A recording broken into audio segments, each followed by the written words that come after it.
Hello friends, அஸ்ஸலாமு அலைக்கும். வணக்கம். மணி கிட்டத்தட்ட 11:45. 9 ஏப்ரல் அன்றைக்கி எடுத்த வீடியோ தான். எங்கள் அம்மா சகருக்கு சாப்பாடு ரெடி பண்ணிட்டு இருக்கும்போது ஃப்ரிட்ஜில் ஏதோ இப்போ எடுத்துகிட்டு வர சொன்னாங்க. அப்பளம் வச்சுருந்தாங்க போல், அதை எடுத்துகிட்டு வர சொன்னாங்க. சரி, அப்போ எடுக்க போகும்போது சரி பேர்ட்ஸ் எல்லாம் என்ன செய்யுதுன்னு பார்க்குறதுக்கு ஃபோனையும் கையோடு எடுத்துகிட்டு போயிட்டேன். சரியான ஹீட்டு. எப்போதும் இந்த டோரு சாத்தி தான் வச்சுருப்பேன்.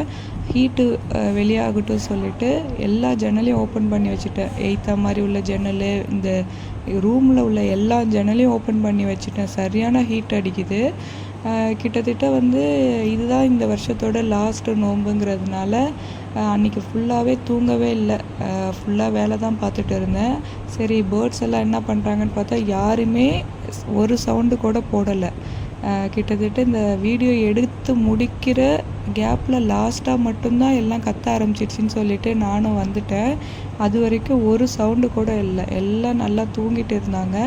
எனக்கு இந்த கேஜிலே ரொம்ப பிடிச்ச பேர்டு எதுன்னு சொன்னிங்கனாக்கா எல்லோ புல் ஃபிஷர் மட்டும்தான். ஏன்னா அது எப்போதும் தனியாக தான் இருக்கும், எதுவுமே அதை சேர்த்துக்காது. மற்ற எல்லாமே ஓரளவுக்கு ஃப்ரெண்ட்ஸாக இருந்தாலும் அந்த எல்லோ புல் ஃபிஷர் மட்டும் தனியாக தான் நிற்கும், கீழே தனியாக தூங்கும். மற்ற எல்லா பேர்டும் சேர்ந்து இந்த ஒரு பேர்டை போட்டு கடிக்குங்க. அதனால் இந்த ஒரு பேர்டு மேலே எனக்கு தனி பாசம். அதனால் இதை வேறு கேஜில் தான் போடணும்னு நினைக்கிறேன். ஏன்னா இது தனியாகவே இருக்குது ரொம்ப நாளாகவே. எதுவுமே இது சேர்க்கலை. எவ்வளோ பெரிய கேஜாக இருந்தாலும் ஒரு சில பேர்டு கேஜோட கார்னரில் போயிட்டு இந்த மாதிரி கம்பியை பிடிச்சிட்டு தான் தூங்குது.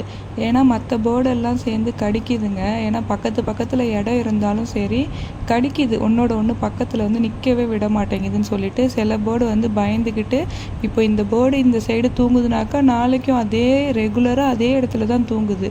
அது என்னன்னு தெரில, அதிலே பழகிடுச்சு போல். அது பக்கத்தில் உட்கார்ந்தாலும் மற்ற பேர்டு பேராக இருக்கும்போது வேறு பேர்டு உட்காந்தா கடிக்க ஆரம்பிச்சிடுது. அதுலேயே கால் காயமாக போயிடுது. இவங்க 2 பேரும் பேராக இருக்காங்க இப்போதைக்கு. இந்த ரோஸ் கேஜில் உங்களுக்கு பார்த்தா கொஞ்சம் டிஃப்ரெண்ட்டு தெரியும். இந்த ஒரு பானை மட்டும் கொஞ்சம் சாய்வலாக இருக்கும். ஏன்னாக்கா அதோட உள்ளார உள்ள சிக்ஸ் கொஞ்சம் நெஸ்ட் அவுட் ஆகிற ஸ்டேஜில் இருக்காங்க. அதனால் டெய்லி கீழே விழுந்து நான் லாஸ்ட் வீடியோவில் சொல்லியிருப்பேன், ஒரு சிக்கை போட்டு கடிச்சிடுச்சு, அது சர்வே ஆகலைன்னு சொல்லிட்டு.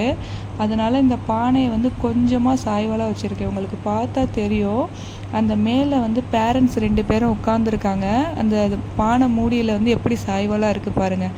அதுங்க தலை அந்த கேஜோட கம்பியில் இடிக்குது. அதனால் ரொம்ப சாய்வலாக வச்சுட்டு அப்போ தான் அந்த சிக்ஸ் ஏறி வெளியே விழாமல் இருக்கிறதுக்கு. எப்போதும் இந்த சைடு ஜன்னல் எதுவுமே ஓப்பன் பண்ண மாட்டேன். ஏன்னா வலை எதுவும் அடிக்கலைன்னு சொல்லிட்டு எப்போதுமே க்ளோஸில் தான் இருக்கும். ஜன்னல் பார்த்தா தெரியும் எவ்வளோ ஒட்டடை அடிச்சிருக்குன்னு சொல்லிட்டு. இது இப்போ தான் பயங்கர ஹீட்டாக இருக்குதுன்னு சொல்லிட்டு நைட்டு 8 மணிக்கு ஓப்பன் பண்ணிவிடுவேன். இது ஓப்பன் பண்ணும்போதே பார்த்து தான் இருக்கணும். ஏன்னா கேஜ் எல்லாமே லாக்கில் இருக்கான்னு பார்த்துட்டு தான் நம்ம இதை ஓப்பன் பண்ணணும். ஏன்னா பக்கத்தில் வீடு இருக்குது. சமயத்தில் பூனை கீனை வந்துச்சுனாக்கா கேஜ் ஓப்பன் ஆயிருந்துச்சுன்னா பேர்ட்ஸை பிடிச்சிடும். கொஞ்சம் ரிஸ்க்கு தான். ஜன்னல் வலை அடிச்சிருந்தா பிரச்சனை இல்லை. வலை அடிக்காமல் இருந்துச்சுனாக்கா ஜன்னலை ஓப்பன் பண்ணுறதே ரொம்ப கஷ்டம். அதுக்கு தான் நான் எப்போதும் இந்த ஜன்னல் எதுவும் ஓப்பன் பண்ணாமல் அந்த டோரை க்ளோஸ் பண்ணிவிட்டு போயிடுவேன். ஏன்னா ஹீட்டு ரொம்ப அதிகமாக இருக்கிறதுனால டோரையும் ஓப்பன் பண்ணி வச்சுட்டேன். இது காலையில் எப்போதும் ஃபஜர் தொழுதுட்டு ஜன்னல் எல்லாத்தையும் மூடிடுவேன். ஏன்னா காலையில் சூரியன் வரங்காட்டியும் எல்லாத்தையும் ஜன்னலை க்ளோஸ் பண்ணிவிடுவேன். இல்லைனா இதுங்க எல்லாம் கத்த ஆரம்பிச்சிடும், பக்கத்து வீட்டில் உள்ளவங்கெல்லாம் முழிச்சிக்குவாங்கன்னு சொல்லிட்டு. இந்த பானைக்குள்ளே தான் க்ரீன் ஃபிஷர் சிக்கும் எல்லோ புல் ஃபிஷர் சிக்குமே இருக்குது. இதுக்காக தான் நான் பானையை சாய்வலாகவே வச்சது. ஏன்னா அந்த எல்லோ புல் ஃபிஷர் சிக்கை கீழே விழுந்துச்சுன்னா அதுக்கு பறக்க தெரியல. ஆனால் இந்த க்ரீன் ஃபிஷர் சிக்கு கீழே விழுந்துச்சுன்னா நல்லா பறக்குது. ஆனால் ஓரளவுக்கு தான் பறக்குது. மற்ற பேர்ட்ஸ் கையில் மாட்டுச்சுன்னா நல்லா கடிச்சு விடும். அதுக்காகவே ஏற்கனவே ஒரு சிக்கு இறந்துருக்கு மற்ற பேர்டெல்லாம் கடிச்சு. அதுக்காகவே பானையை சாய்ச்சி தான் வச்சுருக்கேன். பேரண்ட்ஸ் எனி டைம் உள்ளார இல்லை. ஃபீடு கொடுக்க போகும்போது மட்டும்தான் உள்ளே போகுது. மற்ற டைம் எந்த பேர்டுமே சொல்கிறேன், பேரண்ட்ஸ் எல்லாமே வெளியில் தான் இருக்காங்க. ஏன்னா அவ்வளோ ஹீட் அடிக்குது.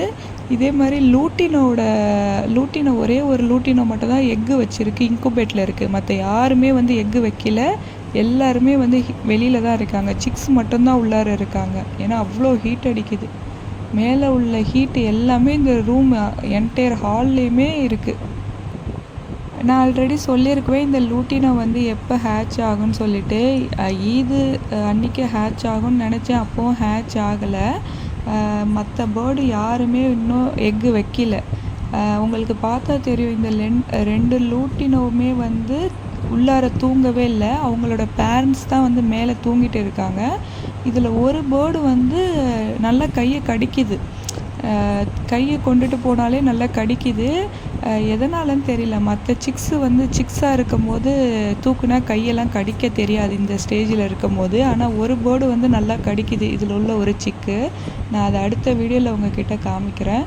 நான் சொன்ன மாதிரி பாருங்கள், இதில் உள்ள இந்த ஃபீமேல் கூட எப்போதும் சிக்ஸ் கூட தான் தூங்கும்.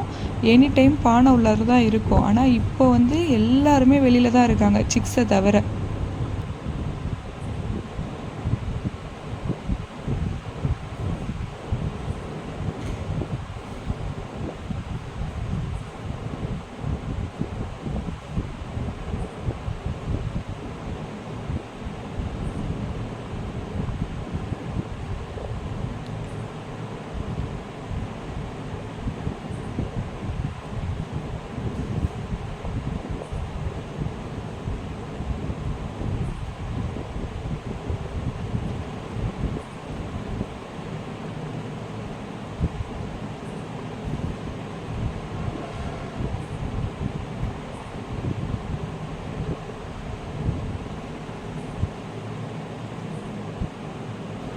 இது வரைக்குமே எந்த பேர்டுமே கத்தலை. இதுக்கப்புறம் தான் எல்லாம் கத்த ஆரம்பிச்சிடுச்சு. ஒன்று எழுந்து எல்லாத்தையும் எழுப்பி விட்டுடுச்சு.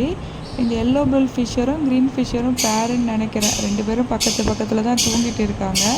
இவங்களுக்கு பேர் இல்லை, தனியாக தான் தூங்கிட்டு இருக்காங்க. இது வரைக்கும் இந்த கேஜில் எந்த அப்டேட்டுமே இல்லை, அப்படியே தான் இருக்காங்க. ஒரு வேளை இந்த சம்மர் போச்சுனாக்கா எப்படி அடுத்தது எப்படி இருக்குன்னு தெரியல. இன்ஷால்லா சொல்கிறேன். இது வரைக்கும் நல்லா தான் போயிட்டு இருந்துச்சு. மற்ற போர்டு ஒன்று ஏதோ ஒன்று எழுந்து எல்லாரையும் வந்து எழுப்பி விட்டுட்டு